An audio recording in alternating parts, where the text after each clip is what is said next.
Então, muito rapidamente, vamos dar início a esta mesa.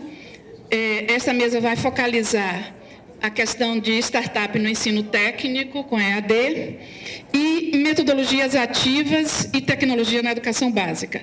Então, eu passo de imediato a palavra para o Felipe Dulinski, da Brás Cuba, para ele, então, discorrer sobre o tema Uma Startup no Ensino Técnico EAD, como montar a operação de uma startup dentro de uma universidade. Boa tarde, gente. Tudo bom? Prometo, fiquei pro final, mas eu prometo que vou dar uma bagunçada. Então, vamos nessa. Rapidinho, eu, enfim, toco a operação hoje da Brastec. A Brastec é uma unidade de negócio da Universidade Brás Cubas, focado no ensino técnico. Tá? E aí, o tema da minha palestra é basicamente uma startup no ensino técnico EAD. E a provocação que eu venho trazer aqui hoje é como montar a operação de uma startup, né? Então, eu sei que o evento todo foi em volta de startup, tecnologia, ninguém deve estar entendendo onde é que eu estou, meu Deus do céu. Então, eu disse, cara, vamos com calma, vamos parte a parte, a gente vai chegar lá. Aí só um pouquinho sobre mim para contextualizar o que eu vou falar aqui, para ter um pouco de embasamento. Lá em 2010, um pouquinho antes até, fundei uma startup chamada Macarra, isso lá em Porto Alegre, sou gaúcho. Em 2010 nós vendemos a operação desse negócio para um grupo de investidores. Um desses investidores me convidou para mudar para o Rio e montar a operação de uma das primeiras aceleradoras de negócio que nós tivemos no Brasil, chamada Pipa. A Pipa ela era uma aceleradora que tinha a chancela da Singularity University no Vale do Silício. Então a gente tinha, enfim, uma conexão com o Vale muito grande. Eu estou falando lá de 2012, né, 6 anos atrás. Então, todo esse papo de startup é realmente... E é bacana ver agora, chegando no mundo de educação, né? Isso, enfim, nós tínhamos uma conexão com o Vale muito grande. Acelerávamos companhias que eram criadas na Singularity aqui no Rio. Em 2014, fui tocar a operação da Mola, que era um fundo de investimento espanhol, baseado em Palma de Mallorca, e também tinha operação no Rio. Então, fui tocar a operação deles. De 2014 para 2015, assumi também uma posição de liderança na I5, que é a controladora da Sephora, provavelmente as mulheres conhecem bem. Então, tive a oportunidade também de tocar a operação de uma startup do fundo, e trazer essa startup do Rio para São Paulo, e aí minha mudança do Rio para São Paulo, de 2015 para 2016. E aí, metade de 2016 para 2017, participei do startup da Cato Educação, o braço de educação da Cato. Então, desde o início lá, montamos toda a operação do negócio. E aí, de 2007 para 2018, eu recebi o convite do pessoal da Universidade Brás Cubas, que hoje é Centro Universitário Brás Cubas, né? A gente mudou o posicionamento de universidade, para tocar a operação da Brastec, que exatamente tem a ideia de ser um business apartado, né? E aí a minha provocação disse, beleza, eu embarco no desafio, mas nós vamos ter que ter uma mudança de consciência, uma mudança de mindset nesse negócio, porque a gente realmente precisa mudar e precisa ser diferente, e aí um ponto que depois eu vou trazer mais para frente, para que uma startup dê certo desde uma universidade, ela tem que estar um pouco apartada. E aí a gente chega lá, né, no ponto que eu vou discutir. O que eu quero falar um pouquinho hoje é o seguinte, provocações de Ed em Tech, né? Então, provocações tanto de educação quanto de tecnologia, qual é a diferença de operação startup para cultura startup? São duas coisas completamente diferentes. Foco no aluno, né, que o conceito dos Estados Unidos chama de Studies First, o papel dos nossos professores na Brastec e o momento atual que a gente está vivendo. Então vamos lá. Um pouco de provocação em termos de tecnologia que eu trago para vocês aqui, que inclusive é do Peter Diamandis, que é um dos fundadores da Singularity, que a gente estava sempre conectado naquela época na Pipa. Ele desenhou esse gráfico que diz o seguinte, esse gráfico ele ilustra como é que um serviço se torna disruptivo, como é que uma inovação se torna disruptiva. Então ele diz que o primeiro passo, D1 disso aqui, é se tornar digitalizado. E aí eu trago o exemplo do Uber, né? Ou seja, como é que era o serviço de tu chamar um táxi? Putz, eu ligava lá para a rádio táxi, olha, eu preciso de um táxi amanhã porque eu estou indo para Congonhas. Não, senhor Felipe, está agendado. Aí o cara vai lá e faz o quê? Ele digitaliza esse serviço. Aí, ele tem uma curva para baixo aqui, que é decepcionante de simulado, que diz assim, cara, não, Uber, isso não vai dar certo, cara. 99 táxis, não, isso é coisa de doido. Airbnb, alugar quarto por internet, vocês estão malucos. Isso não vai dar certo. É a fase do decepcionamento. Quando o negócio ele cruza essa fase, ele chega no momento disruptivo. Ele começa a ganhar escala. No momento que ele começa a ganhar escala, aí, enfim, aí é o momento que a tecnologia embarca e a coisa, né, se torna uma maluquice. O próximo passo é ele desmaterializar isso, a gente vê isso muito com o Uber, né? Ao mesmo tempo depois desmonetiza, ele está desmonetizando de uma certa forma, né, a maneira com que era monetizado, a forma como era monetizado o serviço anteriormente, e aí ele democratiza. Então isso aqui, olha lá, sistema que vai substituir a mão de obra do tutor, por exemplo, que é uma coisa que eu discuto muito na Brás Cubas. Felipe, tu está doido? Isso não vai acontecer nem está doido. Não vai acontecer. Gente, nós estamos nessa fase. No momento que a coisa cruzar, entendeu? Futuras empresas de educação. Aí vem esse cara lá, o Thomas Frey, do Da Vinci Institute, e diz assim, eu projeto que em 2030 a maior empresa da internet será uma empresa de educação, e da qual a gente nem ouviu falar ainda. E aí tem um ícone, uma lista nos Estados Unidos, para quem conhece, se chama S&P. São das 500 maiores empresas americanas.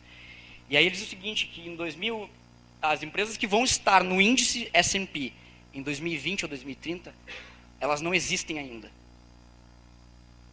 Elas não existem ainda. Eles já projetam que isso, né, que essas empresas estarão lá. Aí eu, enfim, tive que colocar esse slide aqui porque eu acho fantástico e é uma coisa que para mim fui picado pelo mosquito da empregabilidade e tá trabalhando com curso técnico, né, o nosso foco é 100% nisso. Então 65% das crianças entrando no primário hoje irão trabalhar em empregos que ainda não existem. Isso lá do Fórum Econômico Mundial, do reporte deles, né? E isso gera um questionamento muito grande, né? Que a gente discute muito lá dentro. Eu trago a discussão e disse, tudo bem, gente. A gente está falando de curso técnico para base, né? Para base, então curso técnico em administração, em eletrônica, eletrotécnica, etc. Bacana. Mas é a hora que essa nova geração começar a entrar no mercado, que tipo de habilidade eles vão precisar? Qual é o tipo de habilidade que essas pessoas vão realmente necessitar? Então, a gente está falando de, daqui a pouco, curso técnico em machine learning, em inteligência artificial, etc. e tal. Isso são provocações que eu estou começando a alfinetar lá o pessoal para começar a pensar diferente, né? E aqui um gráfico que eu também achei bem interessante compartilhar com vocês, que é dessa instituição aqui, NMC Horizon Report. NMC, né? A instituição é o Horizon Report. Ele diz basicamente o seguinte, é um gráfico de desafios, os desenvolvimentos de tecnologia e tendências. Aí ele fala o seguinte, ó, em termos de desafios que são solucionáveis, criar criar oportunidades de aprendizagem autêntico, né? Qual é o impacto no curto prazo? Eu vou aumentar o uso de aprendizagem híbrida, ou o aumento da aprendizagem STEAM. E aí qual é o impacto disso aqui em termos de ferramenta, né? Em termos ferramentais, o que a gente está falando? Quando a gente fala disso aqui bring your own device. É exatamente isso quando o aluno traz o próprio celular dele para dentro da sala de aula, o próprio notebook, etc. Mas o próprio device dele para a sala de aula é exatamente isso aqui, bring your own device. Fulano, vamos, a gente está aqui dando aula no quadro, tal, e o aluno está lá no celular. Não, mas professor, isso que tu está falando aqui no Google não está dizendo isso. Opa, só um pouquinho, mas... né, só um pouquinho, já que eu estou. Então, isso aqui já acontece. E o outro ponto, Makerspace, que falaram aqui, ouvi rapidamente sobre Makerspace, também é uma tendência, né? Então, espaços colaborativos, seja de coworking ou, né, que tenham ferramentas, né, estruturas de ferramentas para criação, né? Seja para programação, seja para, enfim, outros tipos de serviço. Não vou me prender muito nesse gráfico, porque a apresentação depois vai para vocês, daí mas vale a pena dar uma estudada, porque aqui ele fala exatamente qual é o papel do professor, né, em termos de tendência e em termos de ferramenta, né? A gente chega até a falar de wearable technology, né? Lá na frente, daqui a 4, 5 anos.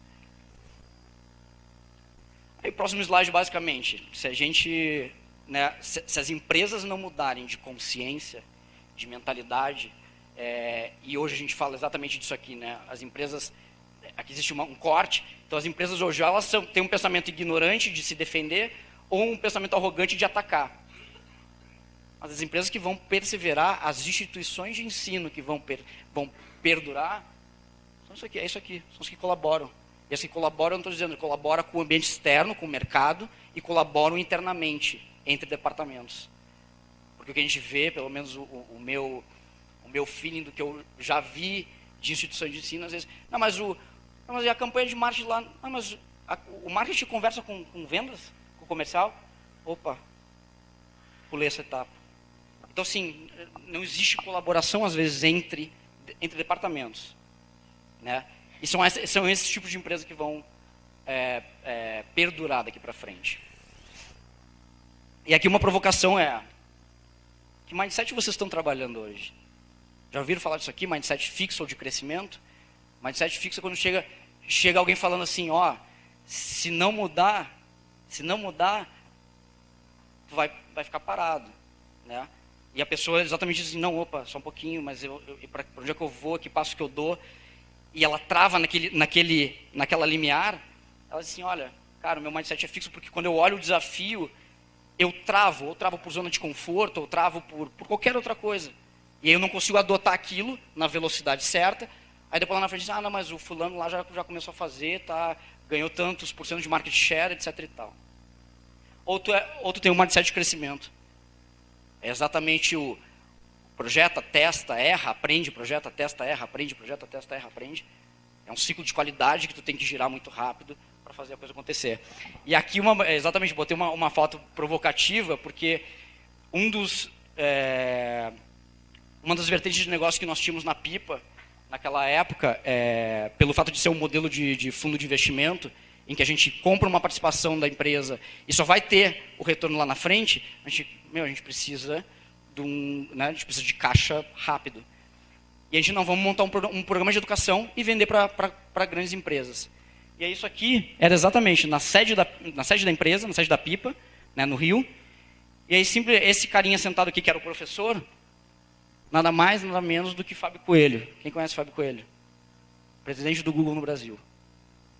Sentado, compartilhando os aprendizados dele com a turma. E eu provoco isso aqui porque é exatamente isso, né? A gente fala de habilidades. Eu quero saber exatamente isso. Como é que esse cara chegou onde ele está? Como é que ele escalou a carreira dele, a educação dele, etc. e tal. Então essa troca aqui, isso aqui é uma quebra de paradigma que aconteceu 6 anos atrás. Aí um pouco, obviamente, para contextualizar também a questão do ensino técnico, né? Habilidades mais difíceis de encontrar, técnica, né? Por que os empregadores dizem ser difícil preencher cargos? Falta de habilidade técnica. Está na hora de surfar uma onda aí, né? E aí, enfim, outros, né, diversos outros pontos que eu acho que servem como oportunidade para quem está ou empreendendo dentro do mercado de educação ou para quem é, né, de própria instituição de ensino. Um dado também achei bacana compartilhar, né, um dado do MEC, NEP, exatamente da evolução das matrículas do ensino técnico. Isso a gente para em 2014, né? Porque, enfim, compartilhar de dados do MEC é maravilhoso, mas a gente parou em 2014 com 1.700.000 matrículas, né? A evolução disso, obviamente, isso que deve ter escalado um pouco, e eu acho que escala ainda mais daqui para frente. E aí eu entro no tópico exatamente de operação startup e cultura startup.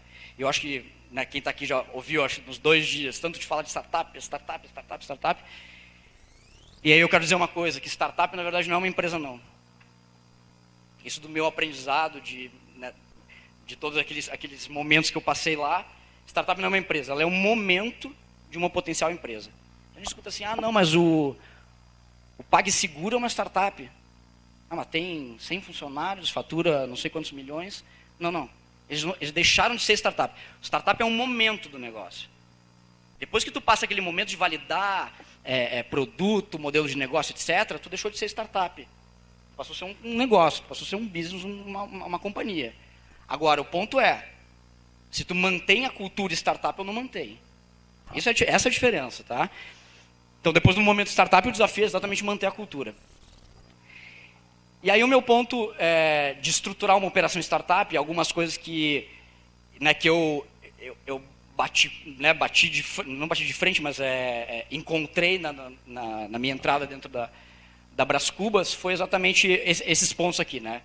Então, a primeira discussão foi, Brastec como unidade de negócio ou como departamento? Eu vou abrir uma startup dentro da minha instituição de ensino, para quem for de instituição de ensino.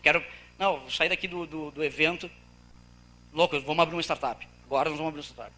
Tá, mas aí tu vai abrir o quê? Exatamente, um departamento ou uma unidade de negócio? Né? Dentro de uma instituição com, enfim, uma mega estrutura, etc., o que faz sentido? A gente, como Brastec, optou como unidade de negócio. Tem flexibilidade, tem carta branca para algumas coisas que a gente precisa fazer. Nesse contexto, dentro da instituição como um todo, eu disse, cara, isso aqui é Davi contra Golias. Eu falava para o presidente lá da Brás Cubas, eu disse, Zé, isso aqui é Davi contra Golias, porque eu sou desse tamanho aqui, estou dando porrada, e nada acontece, como é que a coisa anda? Está na tua mão, te vira. Então, assim, quem está pensando em abrir startup dentro de universidade, dentro de instituição de ensino, é Davi contra Golias, mas a boa notícia é que Davi venceu Golias, né? Então, vamos nessa. Um outro ponto super importante, né? Quais são os serviços que a startup dentro da instituição ela compartilha? Então, por exemplo, na Brastec lá, a gente compartilha jurídico, financeiro, contabilidade e marketing. O resto eu disse, não, daqui, bota no meu bolso aqui, deixa eu andar sozinho e ver como é que a coisa anda. Então isso aqui é super importante, de definir. Por quê? Porque tu sempre vai encontrar nível de prioridade. Então, os primeiros meses que eu estava lá, eu disse, não, Felipe, ia no comitê de TI da instituição. Sentava eu lá, graduação aqui é prioridade, Brastec. Lá no final, eu disse, não, isso aí não dá.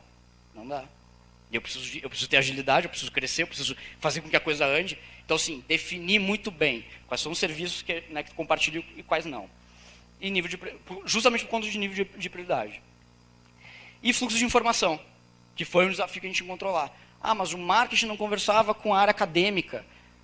Mas Felipe, por que o marketing vai conversar com a área acadêmica? Putz, mas a área acadêmica conversa com o aluno. O aluno é a ponta da coisa.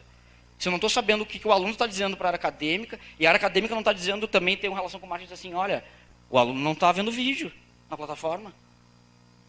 O que eu vou fazer? Mas eu estou lá gastando na plataforma, né, por aluno, custo por aluno lá, e aquilo lá só aumenta. Então o fluxo de informação ele tem que estar sempre muito claro. Se eu fico no escuro, se eu não compartilho a informação entre departamentos ou entre unidades de negócio, deu. Pode ter certeza que vai ter problema. E aqui, basicamente, quais são as 3 fases de um ciclo de vida de uma startup, né? Então, tu tem a procura exatamente pelo produto, o que a gente chama de Product Market Fit, né? Olha, exatamente, criei esse produto, achei o mercado e realmente o cliente, o aluno, ele está interessado, ele quer comprar e ele está pagando, né? Então, basicamente essa primeira etapa. Depois que tu achou isso, legal, vamos atrás de um modelo que seja escalável e rentável. Se não escala e não tem rentabilidade, vai ter problema. E aí a terceira etapa, né, escalando o negócio. E aí que eu digo, depois disso aqui, e tu achou provavelmente o modelo certo e já está começando a gerar receita, deixou de ser startup, gente. Deixou de ser startup. Não, mas agora não. Tu vai manter a cultura startup, mas tu não vai ser mais startup. Ponto. É isso. Tá? E aqui é basicamente, antigamente a gente falava em teoria geral da administração lá, PDCA, etc. Aqui é construir, medir e aprender. Esse ciclo aqui, ele tem que rodar muito rápido. Então tu constrói, tu mede, tu aprende. Tu constrói, tu mede, tu aprende. E lá a gente implantou isso aqui na cultura da Brastek. Diz assim, constrói, mede e aprende. Aí tu fala para o coordenador acadêmico, não, olha, isso aqui tu vai fazer o seguinte, constrói, testa lá, levanta a hipótese, testa e aprende. Se não der certo, vira, inverte e testa outra coisa. Mas Felipe, mas não era feito assim, não era, a gente nunca fez assim, nunca funcionou desse jeito. Mas vai lá, não tem problema errar. Não tem problema errar. Não tem problema tu falhar e dizer, putz, errei. Mas é o seguinte, corrigi, aprendi e estou fazendo agora certo. Né? E aí o que eu gosto de falar sempre, quando eu entrei basicamente quando eu circulei em todas as experiências ali, e o primeiro olhar sempre era, tem que ser easy to build, né? Tem que ser fácil de construir. Ah, não, mas agora eu preciso montar uma startup, então é o seguinte, agora eu vou trazer lá.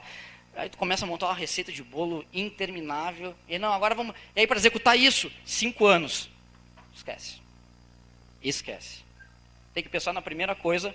Na primeira coisa diz assim, olha, na primeira coisa, marketing e vendas, que é motor de crescimento, produto, que é a ponta com o aluno, e a parte acadêmica, né, que é quem nutre isso aqui, e a acadêmica tem que estar conversando com tudo isso, né, tá conversando com essa estrutura toda. Então tu tem um ciclo que vai sempre se retroalimentar.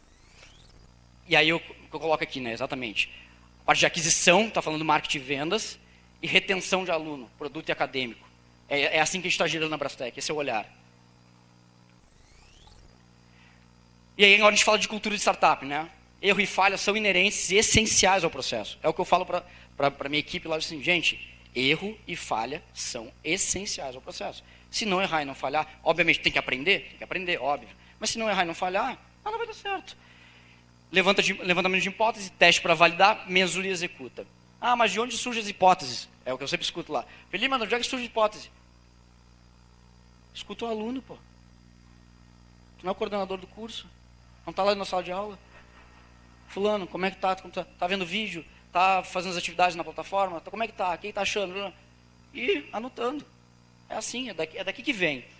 Agilidade nos processos de tomada de decisão. Isso aqui, gente, é o que eu falo lá. Eu tenho 2 coordenadores acadêmicos dentro da Brastek.